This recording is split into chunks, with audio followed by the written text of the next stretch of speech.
დიდება ღმერთს და მადლობა ღმერთს ყველაფრისათვის. მადლობა ღმერთს იმისათვის, რაც იყო, რაც არის და რაც იქნება ჩვენს ცხოვრებაში. მადლობა ღმერთს იმისათვის, რომ მოგვეცა სულიერი და ფიზიკური ძალები, აღგვესრულებინა საღმრთო ლიტურგია და ვზიარებულიყავით ჭეშმარიტად პატიოსანსა, სისხლსა და ხორცსა, უფლის აღმრთისა და მაცხოვრისა ჩვენისა იესო ქრისტესი.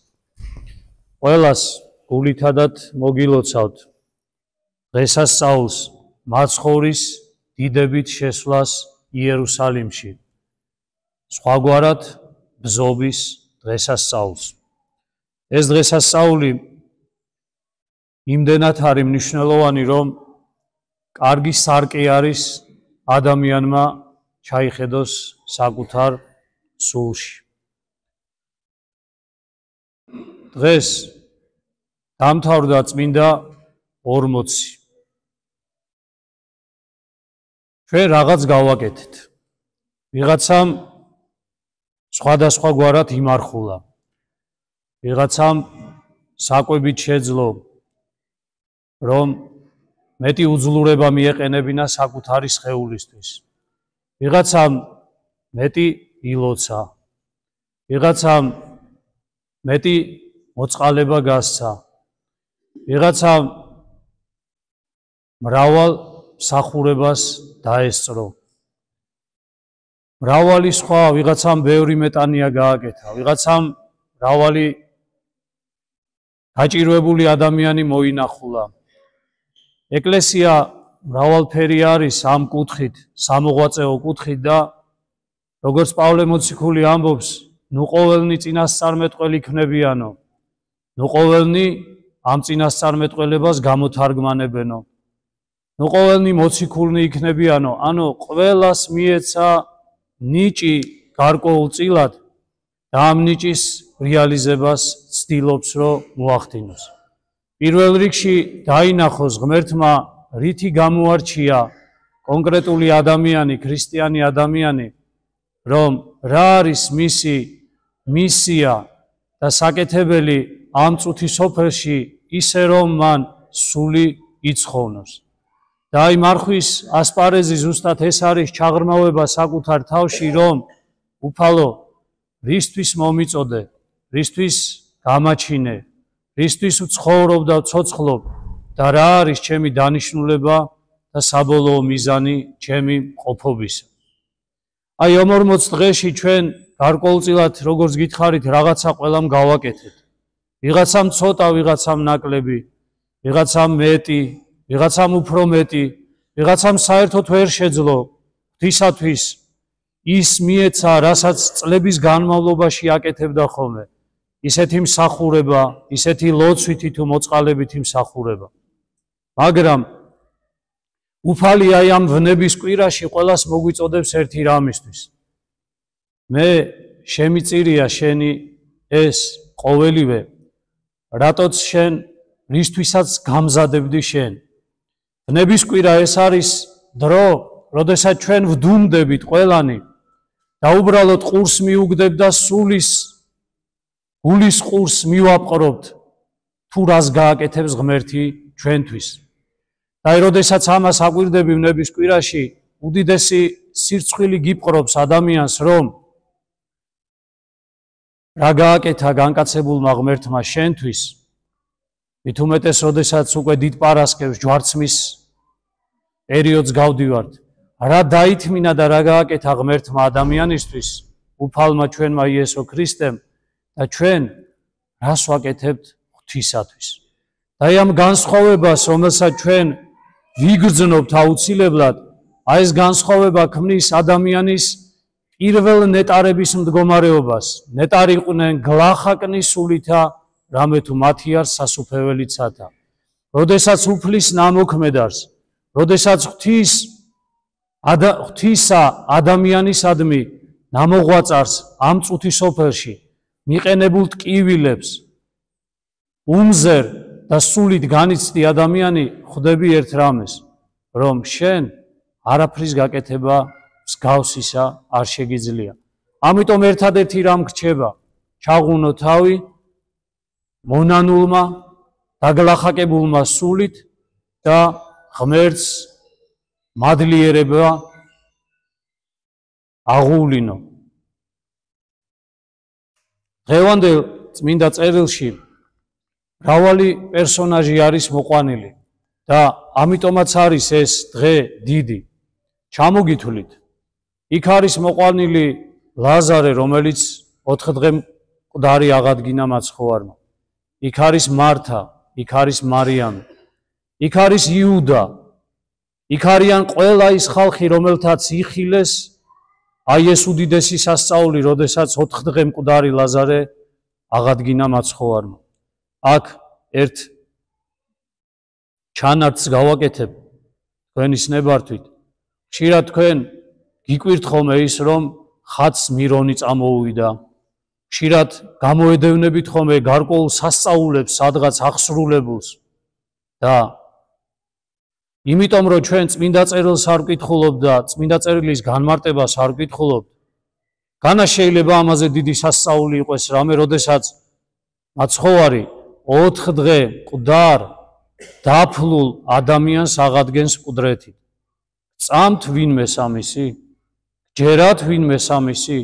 ეს დაჯერება უბრალოდ კი არ არის წაკითხული მაგდა ვიცი, არამედ მე, რომელმაც გავიცანი ქრისტეს საკუთარი შინაგანი მდგომარეობით, ის ღმერთი, რომელიც ჩემს გულს შეეხო და ის ლოდი, რომლითაც დაბეჭდილი იყო ჩემი გული და ის გული სავსე იყო, როგორც ლაზარეზე არის ამბავი, რომ დაყროლებული იყო უკვე ესეთი აყროლებული გულიდან, როდესაც მსგავსი ლოდი გადააგორვა უფალმა ჩემმა იესო ქრისტემ და შემოსული იქ გააცოცხლა ისევ, შემოსულმა ჩემს გულში გააცოცხლა ისევ ჩემი გული, როგორც ფსალმუნში ვამბობთ, გული წმინდაი დაბადე ჩემთან აღმერთო და აი ესე განწმინდა ჩვენი გული და სიწმინდის გზას გაუყენა ჩვენი გული.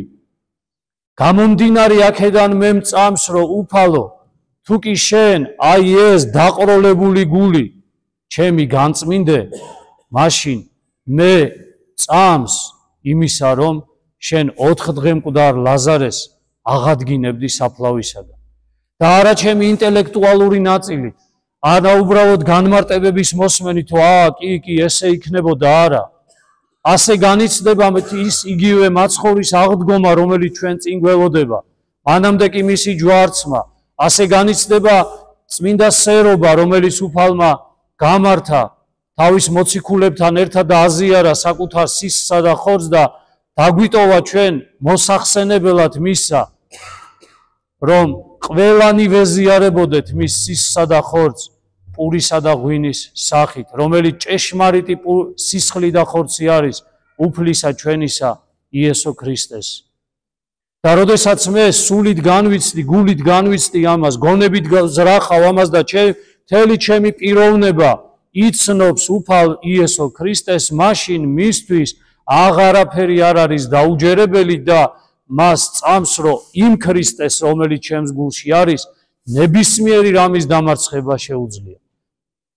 დღეს ქრისტიანები დიდად გამოვირჩევით ხოლმე სოციალურ ქსელებში, ამავე დროს ერთმანეთთან საუბარში და ჭეშმარიტად ასია, რომ მართლმადიდებლობა, ქრისტიანობა არის ჭეშმარიტი რელიგია და ის საბოლოო ჯამში აუცილებლად ბოროტებაზე გაიმარჯვებს, აუცილებლად უსამართლობას დაამარცხებს, იმიტომ რომ უფალმა დაამარცხა ეს და აუცილებლად მისი ეკლესიაც, რომელიც მისი მისტიური სხეული არის, აუცილებლად დაამარცხებს ბოროტებას და უსამართლობას, მაგრამ შენ შემთხვევაში ადამიანს, ოდესაც უყურებ, რომელიც ამას საუბრობს და თითქოს მართლმკვეთელ სიტყვებს საუბრობთ, მე ჩემი თამადობით ვამბობ ამას, დააკვირდები და ფიქრობ, ნეტა შენში იგივე უსამართლობა და იგივე ბოროტება დაამარცხა უფალმა ჩვენმა იესო ქრისტემ და აქედან გამომდინარე გწამს და გჯერა, რომ სამყაროშიც, რომელიც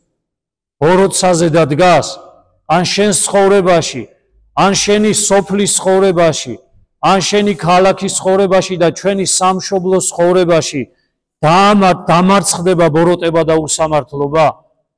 აი ასეთი ადამიანების სიმრავლე წყურია ჩვენ და გვჭირდება დედა ეკლესიას და ასევე ჩვენ ერთს, ვის გულსაც ნამდვილად შეეხო მაცხოვარი, უფალი ჩვენი იესო ქრისტე, ვისი გულიდანაც გადააგორვა ლოდი, რომლითაც დაბეჭდილი იყო სიმყრალე ჩვენი გულისა, შემოვიდა ჩვენს გულში და გაწმინდა ჩვენი გული. აი დღევანდელ დღეს იქ უამრავი ხალხი რატომ მოგიყვანეთ მაგალითად იერუსალიმში შედის მაცხოვარი და შეძახილებით ყველა ადამიანი ოსანა ძესა დავითისა აი ესე ღმერთს თითქოს ქრისტეს განადიდებენ რომ აგერ მოვიდა მხსნელი ვინც გვიშველის ჩვენ მაგრამ ნახეთ რაზეც გესაუბრეთ იგივე ხალხი რომლებიც ყვიროდნენ ოსანა ძესა დავითისა როგორც მეფეს წინ უფენდნენ საკუთარ ტანისამოს და ტანსაცმელს რომელსაც წინ უფენდნენ მარადიულ ნიშანს ეს არის რტოები ბაიაისა და ფინიკისა მარადმწვანე სცენარეებს რომლითაც ეს არის გამარჯვების სიმბოლო რომ მას არ ეპარება ანუ წლის ყოველ პერიოდში ის მარადმწვანე არის აი ეს ადამიანები თურმე ამას გულით არ აკეთებდნენ იგივე ადამიანები რამოდენიმე ხანში 4 დღეში ჩვენ ნახავთ იგივე ხალხი პილატეს წინაშე დაიწყებს ყვირილს ჯვარსაცვი ეგე აი ესეთი ცვალებადია ადამიანი ვინ არის რომელი ადამიანი არის ცვალებადი ის ადამიანია ცვალებადი ვის გულსაც ნამდვილად ღმერთი არ შეხებია ის ხან ერთისა ხან მეორესია ცხოვრებაშიც ერის ცხოვრებაშიც ოჯახურ ცხოვრებაშიც და ყველგან არის ცვალებადი და მიდრეკილი სადაც მისთვის სასარგებლო არის ყოფნა ისე შეიცვლის უცბად ადამიანი აზრს რომ გაგიკვირდება გუშინ განა 100 არ ფიქრობდი და 100 არ გწამდა თითქოს რა დაგემართა აი ეს არის ადამიანთა ადამიანური ბუნება და ეს არის ადამიანის დღევანდელი ადამიანის ყოფა ცხოვრება რომელიც არამყარი არის საკუთარ შინაგანში და ცხოვრებაში ერთადერთი სიმყარე ვისაც შეუძლია რომ კონდეს ეს არის ადამიანი რომლის გულსაც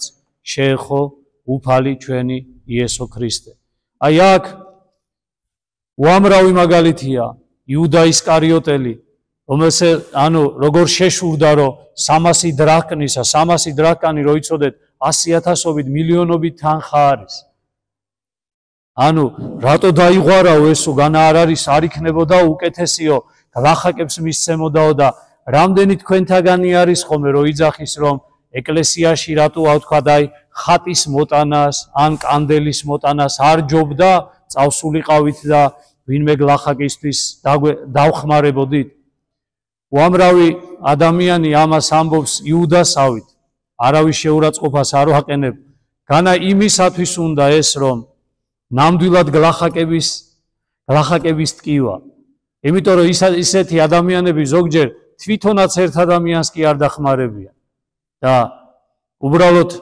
სალაპარაკო არის ეს და ლაპარაკობენ და აი დღევანდელი მაგალითი ეს არის ეს სხვისი თანხისა გახსოვდეთ როდესაც სხვის კარგ მდგომარეობას და სხვის უკეთეს მდგომარეობას განიხილავთ იცოდეთ ეს არის იუდას სულის პირველი მანიშნებელი ადამიანი რომელიც მეზობლის ეზოში იყურება და იძახის რომ აუ ამას რამდენი აქვს და ნეტა საიდან აქვს და რითი დააგროვა იცოდეთ ეს არის ადამიანი რომელიც იუდას სულით არის შეპყრობილი ამიტომ ეს თავის იუდას სულის მდგომარეობის შეფუთვა უნდა ადამიანს და მერე შემოაქვს თითქოს სამართლიანი მდგომარეობა როგორც იუდამ შემოიტანა და იძახეს განა უკეთესი არ იქნებოდა ეხა შენი მეზობელი რო იყოს ესეთი ცოტა შეძლებული და რო თქვა გაყიდოს ეხლა ამან ეს ყველაფერი რაც აქვს და აგერ ჩვენს მეზობელს რო უჭერს მისცეს ეს თითქოს სწორი აზრია ხო თითქოს მართალი აზრია მაგრამ ასეთი ადამიანი ხშირად ის მეზობელი პურზე რომ მივიდა რომ ცოტა პური მომეცი რამ შივრები მყავს ბავშვები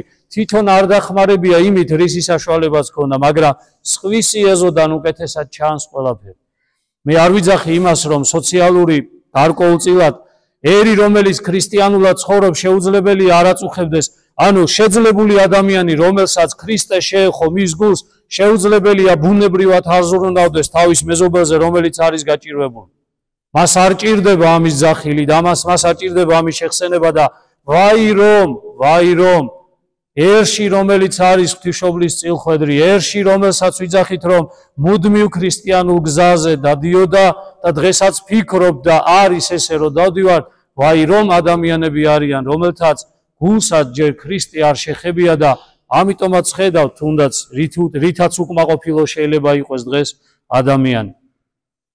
იყვნენ ადამიანები რომლებიც ნახეთ რას იძახიან 4 დღე მკვდარი ლაზარე აღადგინა მაცხოვარმა და რას იძახიან ფარისევლები და რას იძახიან მწიგნობრები. ვინ არიან ფარისევლები და მწიგნობრები იცით?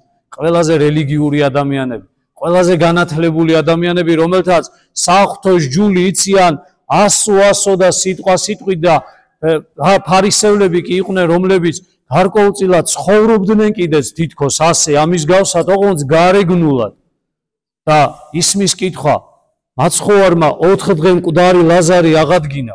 ამდენი ადამიანები იერუსალიმიდან მოდიან და უყურებენ რომ არა მხოლოდ მაცხოვარი იხილონ, არამედ ნამდვილად ნახონ რომ 4 დღე მკვდარი ლაზარე აღდგომილი და რას იძახიან ფარისევლები და მწიგნობრები.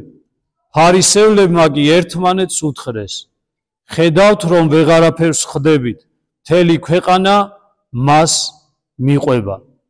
ამიტომ განიზრახავენ შემდეგ რაც ამ კვირაში მოხდება. მოკლად. ანუ ეს წუთისოფლის სული, რომელიც მეთი და ეგოიზმით არის შეპყრობილი, ვერ იტანს იმას იმ ადამიანებს, ვინც სხვისთვის ცხოვრობს. ადამიანებს, რომლებიც ეგოისტები არ არიან და ეგოიზმისგან იცლებიან და ზოგადად სხვა ადამიანისა, მით უმეტეს ღვთის გულისათვის, სამშობლოს გულისათვის, გარკვეული ესე რომ ვთქვათ, ღირებულებებისათვის და ფასეულობისათვის, როდესაც ჭეშმარიტად მებრძოლ ადამიანს ხედავს ეს წუთისოფელი და ამ წუთისოფლის სულისკვეთებით მოძრავი ადამიანები, უნდა მოკლან ეს ადამიანი, იმიტომ რომ მათ ფონზე, იმიტომ რომ მათ გარშემო როდესაც დგანან, ისინი მოსჩანან ისეთებად, როგორიც სინამდვილეში არიან. ადამიანები, რომლებიც გულში ქრისტეს კი არა, გულში მზაკრობას ატარებენ. და ესეთი ადამიანები სამწუხაროდ არ უნდა გავიშვიროთ თითი სხვაგან. ვიღაცეები არიან. ვიღაცეები რო არიან, ეს ჩვენ არ გვეხება. ჩვენ ჩავიხედოთ ჩვენ გულში ჩვენ როგორები ვართ. 10 წელი, 20 წელი, 30 წელია ზოგი ადამიანი ეკლესიის წევრი არის. არიან ადამიანები, რომლებიც საუნდელო ხარისხსაც კი ატარებენ, მაგრამ შური დაფარული მტრობა, შინაგანი სიბოროტე. ავქნა დაცემული ადამიანები ვარ და მაინც ატარებენ ადამიანები ამას საკუთარი გულით. ერთ ნაწილს გეტყვით ახლა სულის ცხოვრებისა, სულიერი ცხოვრებისა და ამით დავასრულოთ, რომ მოემზადოს თქვენი გული ამ ვნების შვიდეულისათვის. ჩვენ მადლით ვცხოვრობთ. ქრისტიანი ადამიანი მადლის გარეშე არის მკვდარი. ის არის უბრალოდ ბიოლოგიურად ცოცხალი. არაფრით არ განსხვავდება, დამიჯერეთ, აი როგორ გითხრათ, იცი თუ თლად დაეცა ადამიანი ცხოველისგან არაფრად არ განსხვავდება. დოსტოევსკი იძახის ამას, რომ თქვენო ცხოველს ადრით თუ ადამიანსო და თუ ადამიანი დაეცაო ცხოველზე უფრო უარესი ხდება, იმიტომ რომ ცხოველს იმდენი ბოროტების გაკეთება და ზიანის მიყენება არ შეუძლია არც სამყაროზე და არც ადამიანზე, როგორც გაბოროტებულ და დაცემულ ადამიანს შეუძლია ეს. იმიტომ რომ მასში არის ეს გონიერება, რომელიც ჩაიდო და ისეთი გონიერად გეგმავს ადამიანი ზოგადად მზაკრობას და სიბოროტეს. ამიტომ არის ორი მადლის წყარო, გახსოვდეთ. არიან ადამიანები, რომლებიც ისევე ივსებიან ენერგიით, ბოროტების გამო, მზაკრობის გამო, შურის გამო და განკითხვის გამო, როგორც სხვა ადამიანები, ქრისტიანები სიყვარულისა, თამდაბლობისა და სიკეთის გამო. ადამიანები არიან, იცოდეთ, რომ ამას თუ არ აკეთებენ, უენერგიოთ არიან. ამიტომ ნახეთ, გახსოვდეთ, აი კარგად მიმიხვდით, რასაც გეტყვით ახლა, ძალიან კარგად. ადამიანმა რო იცოცხლოს და ადამიანმა რო იარსებოს, ადამიანს რო ენერგია ჭირდება, გარკვეულწილად გარკვეული წინააღმდეგობას უნდა აწყდებოდეს და წინააღმდეგობა გაიხსენეთ, ოდესაც ვიღაცა გეწინააღმდეგება, როგორი ძალა მოგდის. ვიღაცა რო გეწინააღმდეგება, ძალა მოგდის. და ხშირად ჩვენს ერში ეს არის ზუსტად. აი დღეს ეს მახასიათებელი გვაქვს ჩვენ, რომ ესე ვეჭიდავებით ერთმანეთს, რომ უნდა გამოვხატო ვიღაცა ხატი, ბოროტი ხატი. და მე ყოველ დღე, ნახეთ, ყოველ დღე რომ ვიარსებო, მასზე უნდა ვიფიქრო. რომ გავიღვიძე დღესა ჩემი მიზეზი გაღვიძებისა, ადგომისა, შრომისა რა არის? აი ის უნდა დავამარცხო. და ხშირად ადამიანი ნახეთ როგორ არის? რატომ არის აი უფალი სუმიტევებას და ადამიანებს გვასწავლისო შენდობას თხოვეთ, რატომ იცით? ასეთ ადამიანს, რომელიც ყოველ დღე ცხოვრობს, იმიტომ რომ შენს წინააღმდეგ იყვეს. მე გეტყვით სოლქრის ურთიერთობაში, გეტყვით ამას მრავალი მომისმენია. ცხოვრობენ, იმიტომ რომ ერთმანეთს ეჯიბრებიან. ყოველ დღე აქვთ ჯიბრი ერთმანეთის, აი რაღაცა საკეთებს იმის გამო, რომ ან გული ატკინოს, რაღაცა გააკეთოს და ამისთვის თითქოს ცოცხლობს და დგება მომენტი, აი დაიმახსოვრეთ ეს ქრისტიანობა აქ არის, თუ ამას ვერ მივხვდები ჩვენ ამ წუთის სოფელში ძალიან გაგვიჭირდება, რატომ არის მნიშვნელოვანი თამდაბლობა და შენდობის თხოვნა? როდესაც შენ ადამიანს, რომელიც შენით საზრდოობს და შენი წინააღმდეგ ყოველ დღე იღვიძებს, იმიტომ რომ შენს წინააღმდეგ იყვეს, შენდობას თხოვ თუ არა, მაპატიე რა. თხოვ რა. აი მაპატიე მე შემეშალა, რასაც ლიცით, ესეთი ადამიანი დასვენებას კი ვერ გზნობს, რომ აი მივახციე, კი არ მიაღწია. შენ აცლი იმას სიცარიელეს გზნობს შინაგანად თლიანად. შენ გამოაცალე ის, რის გამოც ის ყოველ დღე ცხოვრობდა. აი ეს არის ის, რითი ჩვენ ბოროტებას ვასუსტებთ. რატომ არის შენდობის თხოვა ბოროტების შესუსტება? ადამიანს ბოროტ, ადამიანს ტოვებ იმის გარეშე, წინააღმდეგობის გარეშე, რომ აღარაფერია, მაპატიე არ მინდა. კაი, შე როგორც სიტყვი. მადლობა, კი ბატონო, ესე ფიქრობ, კარგი, გასაგებია, გამოეცალე. დამიჯერეთ, ასეთ ადამიანს ზურგზე დააგდებ. რატო? იმიტომ რომ საქმე აღარა აქვს მეტი. მთელი მისი ცხოვრება ეგ არის, რომ ვიღაცას უნდა შეეწინააღმდეგოს, ვიღაცას უნდა ეჩხუბოს, ვიღაცა, ანუ ის ამისგან ენერგიას იღებ და შე როდესაც გამოეცლები ასეთ ადამიანს თან პატიებით და ისე იგი პატიებისა და შენდობის თხოვნით, ასეთი ადამიანი მთლიანად სარიალდება. ასე დაემართა, მაგრატო გეუნებით, იუდას. იუდას ყველაფერი მისცა მაცხოვარმა. და ბოლოს, როგორც გარდამოცემა ბრძანებს, როდესაც შეიპყრეს და მიყავდათ, მზერამ უფლისამ, უпростоრედ რომ შეიპყრეს და იქ რომ მიიყვანეს, რომ უნდა გაესამართლებინა და რო ნახეს, რომ იუდა უყურებს თავის მოძღვარს, როგორ სცემენ, როგორ შეურაცხყოფენ, ამ დროს არის ერთ-ერთ გარდამოცემაში, რომ უფალი ესე გამოხედავს და უბრალოდ თვალებში შეხედავს. და ამ თვალებში შეხედვისას იცით რა გამოსჭიოდა? იუდა, მე შენ გაპატიე. და წარმოიდგინე ეს პატიობა ვერ აიტანა, წავიდა და თავი მოიკლა. ანუ უფალს რო ეთქვა, რომ ეს რა გააკეთე, იმაში კიდე ანუ რაღაცა ენერგია მოვიდოდა, მაგრამ უფალმა შეხედა და უთხრა, რომ თვალებით შეხედა, ისეთი თვალებით, რომ იცოდა, რომ ის რასაც როგორც ღმერთმა იცოდა, რომ ის თავის მოკვლას აპირებდა და თვალებში შეხედვით უთხრა, რომ იუდა, მე შენ პატიობ, თავი არ მოიკლა. მაგრამ აი ადამიანი, რომელსაც გამოეცალა მიზანი, მიზეზი იმისა, რომ ანუ მთელი მისი ცხოვრება მაგაში იყო ჩადებული, ვერ აპატია საკუთარ თავს. იგივე დაემართა პეტრე მოციქულს, გახსოვთ? ვიდრე ქათმის ხლობამდე სამგზის უარყო. არა, ყველამ რო უარყოს, მე არ უარყოფო, ხო თქვა. და როდესაც სამჯერ იყივლა მამალმა, იქა ზუსტად ფილმით უგავთ ვინმეს ნანახი, გამოხედა და მაცხოვარმა შეხედა პეტრეს. მაგრამ პეტრემ ძლია.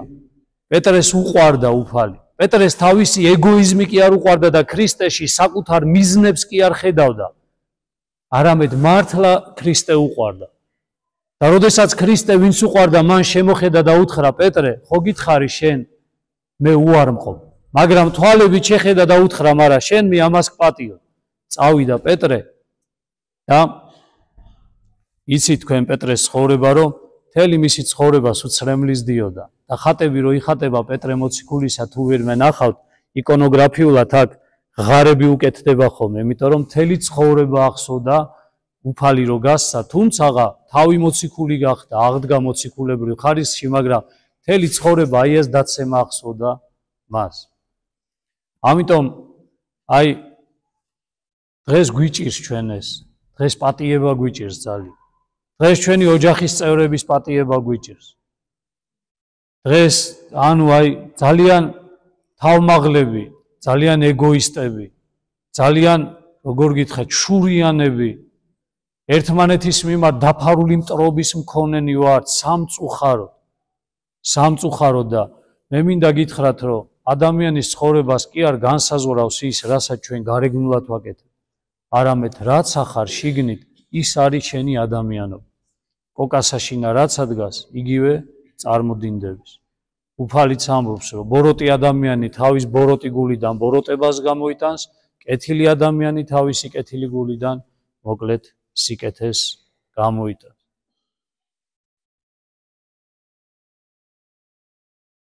ღმერთმა მოგცეს ჩვენ ძალამ, რომ ვიცოდეთ როგორ ვიცხოვროთ. სულიერი ცხოვრება საოცარი სიმყარე არის. უშინაარსო არ არის ჩვენი ცხოვრება. დილით რო გაიღვიძებ, არ არის უშინაარსო შენი ცხოვრება. ვიღაცასთან დაპირისპირება, ვიღაცასთან რაღაცებზე, ანუ ისე იგი კამათი ან არ არის ეს შენი პირო. შინაგანად ჩატრიალდები ადამიანის სულში და ხვდები, რომ რამხელა სამყარო იხსნება შენი გულის, სადაც შენი მთავარი მნიშვნელობა ჩანს, თუ რისთვის ხარ შენ მოწოდებული. ამითი დავიწყებ და ამითი ვამთავრებ. ერთადერთი რისთვისაც ღმერთმა ადამიანი გააჩინა ამ წუთის სოფელში არის, რომ მან სულით იცოცხლოს და სულიერად ადამიანი ცხონდეს. ღმერთმა ძალა მოგცეს ამ დუმილისა, დუმარებისა ამ ბოლო კვირაში. შეგახსენებთ, რომ ოჯახშიც და გარეთაც ამ დროს მეტად ბოროტი მოკლედ ძვინვარებს ხოლმე. და მეტი ხელის შემშლელი გექნებათ აუცილებლად. იმიტომ რომ ეხლა მოდის პერიოდი, სადაც ჯოჯოხეთი და ბოროტება მარცხდება. ეხლა მიმწყვრეული არის ესე ბოროტება, სადაც გონია მას, რომ ქრისტეს ჯვარს გააკრავს და მას დაამარცხებს, მაგრამ ვერ ხვდება, რომ ნელ-ნელა მარცხდება ის. და როდესაც ბოროტება მარცხდება, კუთხეში მიმწყვრეული ცხოველივით არის და მაშინ იქნევს აი ამ თათებს და ყველაზე დიდი ზიანის მოყენება შეუძლია. აი გველმაო კუდი მოიქნიაო ბოლოთ, აი ესე მოიქნევს მოკლედ კუდს და თხილად იყავით და სიფთხილე გითხარით რაც არის. არ მისცეთ საშუალება ვინმეს ვიმე მრამე გითხრათ, უბრალოდ დაღუნეთ თავი და თქვით, უფლის გულისათვის მე შენდობას ვითხოვ პატიო და გაეცალეთ ასეთ ადამიანს და ბოროტებას გამოაცალეთ ძალა, რომ დაგიპირისპირდეთ და მოკლედ დაგამარცხოთ ამ მდგომარეობაში, რომ ჩვენი გული გაემზადოს მარხვისათვის. ღმერთმა დალოცვილი, დღეგრძელი, გახარებული გამყოფოთ ყველანი.